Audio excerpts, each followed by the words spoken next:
नमस्कार, मी Gautam Kamble. GK news मराठीमध्ये आपलं सर्वांचं स्वागत. तुम्ही पाहत आहात मराठवाड्याच्या कुशीतलं जीके न्यूज मराठी.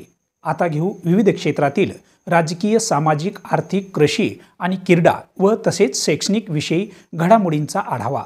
चला तर वळूया पुढील बातमीकडे. नीट पेपर घोटाळा प्रकरणी सर्वत्र पडसाद पाहायला मिळाले असताना नीट पेपर घोटाळा आणि पेपरफुटी विरोधात युवक काँग्रेस आणि PTA CCTF या संघटनांच्या वतीने नांदेडमध्ये एल्गार मोर्चा काढण्यात आला आहे. नांदेड शहरातील भाग्यनगर ते ITI पर्यंत हा एल्गार मोर्चा निघाला. या मोर्चामध्ये युवक काँग्रेसचे नांदेड, PTA CCTF नांदेड आणि आदी संघटना सहभागी झाल्या होत्या. या एल्गार मोर्चात नीट परीक्षेची तयारी करणारे हजारो विद्यार्थी व विद्यार्थिनी सहभागी झाले होत्या. नीट परीक्षा रद्द करण्यात यावी, पुन्हा नीटची परीक्षा घेण्यात यावी अशी मागणी विद्यार्थ्यांसह युवक काँग्रेसचे जिल्हाध्यक्ष बालाजी गाडे पाटील यांनी या एल्गार मोर्चा दरम्यान केली आहे. पाहूया काय म्हणाले ते. माझं म्हणणं असं आहे की तुम्ही फक्त पैशावाल्यांचा विचार नाही करू शकत ना. ज्यांच्याजवळ पैसे नाहीयेत पण त्याच्याजवळ बुद्धी आहे ना. तुम्ही परीक्षा अशी घेणार का? पैशानुसार तुम्ही परीक्षा घेता. मग गरीब लेकरं मरायचे, त्यांचे मायबाप मरायचे, कष्ट करून मरायचं आणि दुसरे आयत बसणार, पॉलिटिक्सचे, काळ्या धंद्याचे सगळे पैसे घेणार आणि पैशाने डॉक्टरची सीट विकत घेणार. आणि ज्यांनी दिवस रात्र स्वतःच्या मेहनतीवर, स्वतःच्या डोक्याने, त्यांच्या मागे कितीतरी लाखो शिक्षकांनी मेहनत केलेली असते, त्या लेकरांनी मेहनत केलेली असते, ती सगळी वाया जाणार. याला काही अर्थ आहे का? कॉमन सेन्स आहे, याला अर्थ नसू शकते. NTA हे खूप चुकीचं केलेलं आहे. प्रत्येक विद्यार्थ्याला त्याचा हक्क भेटलाच पाहिजे आणि हे चुकीचं करून म्हणजे त्यांना काय सिद्ध करायचं होतं हे आम्हाला कळालंय. आम्हाला काय म्हणायचंय, आमचा काय अधिकार आहे म्हणायचे तर दूरच राहू द्या. आमचा हे अधिकार आहे, ते आम्ही अधिकाराने मागतोय, तर ते तुम्ही व्यवस्थित अधिकाराने वापस द्या. हे परीक्षा डबल घ्या, असे घोटाळे डबल करू नका. समान असलं पाहिजे प्रत्येक परीक्षेमध्ये. सेंटरवर कॉपी होते म्हणजे तुमचं नियंत्रण नाही तेव्हा कॉपी व्हायली. म्हणजे तुम्ही प्रत्येक सेंटरवर तुमचं जिथे सेंटर आहे तिथं तुम्ही तुमचं एक कॅमेरा ठेवा ना.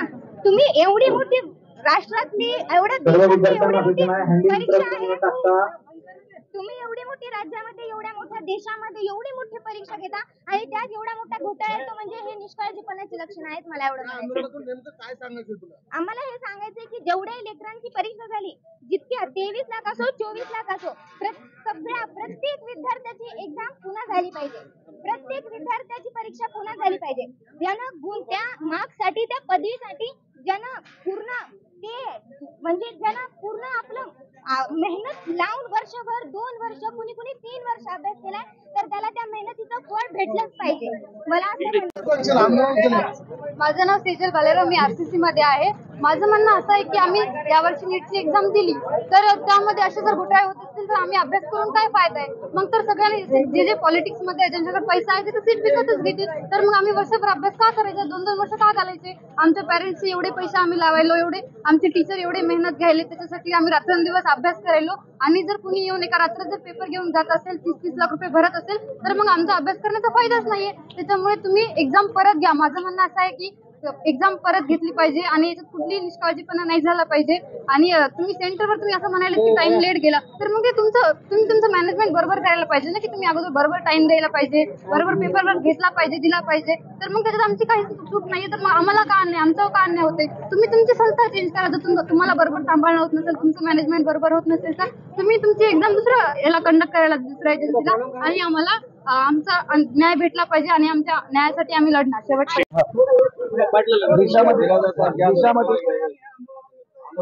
आमच्या आजच्या आंदोलनाचा उद्देश असा होता की नीटची परीक्षा देशामध्ये घेण्यात आली आणि 4 जूनला तिचा निकाल आला. या निकालामध्ये एकतर पहिली अपराध अशी आहे की दरवर्षी हा निकाल नियमित तारखा ठरलेला आहे. हा निकाल 14 जूनला दरवर्षी लागतो, पण लोकसभेच्या निकालाचं औचित्य साधून हा निकाल त्याच्यात झाकून जावा या षडयंत्रानं आज 4 जूनला निकाल लावण्यात आला. याचाच अर्थ असा आहे की यामध्ये जे ग्रेसमार्क वाटण्यात आलेत ते ग्रेसमार्क पैसे घेऊन सरकारनं वाटले आहेत का अशी शंका घ्यायला जागा आहे. आणि त्याचा पैसा निवडणुकीमध्ये सुद्धा वापरला गेलेला असू शकतो. आणि म्हणून देशातल्या 23 लाख पोरांचं नुकसान यामध्ये झालेलं आहे. पण आमची मागणी आहे की NTA ही भ्रष्ट संघटना आहे, भ्रष्ट संस्था आहे.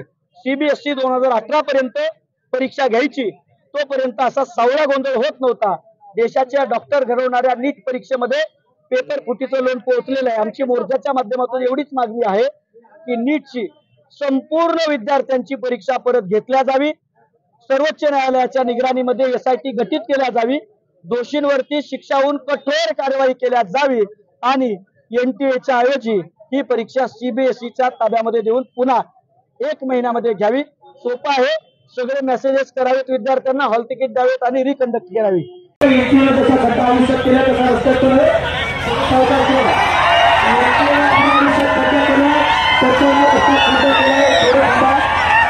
रस्ता आपल्याला सारखाच क्रॉस करायचा आहे। सर्व विद्यार्थ्यांना विनंती आहे, रस्ता थोडा अपलोड असल्यामुळे आपल्याला एकदम शांततेच्या मार्गाने हा रस्ता क्रॉस करायचा आहे। सर्व युवक काँग्रेसच्या सर्व पदाधिकाऱ्यांचं मी स्वागत करतो। नीटची परीक्षा रद्द झालीच पाहिजे, नीटची परीक्षा रद्द झालीच पाहिजे। आवाज दो, आवाज दो, भारत माता की। Bureau report GK news Nanded. तुम्ही पाहत आहात महाराष्ट्राच्या कुशीतलं GK न्यूज मराठी, सात जनतेची, भूमी महाराष्ट्राची।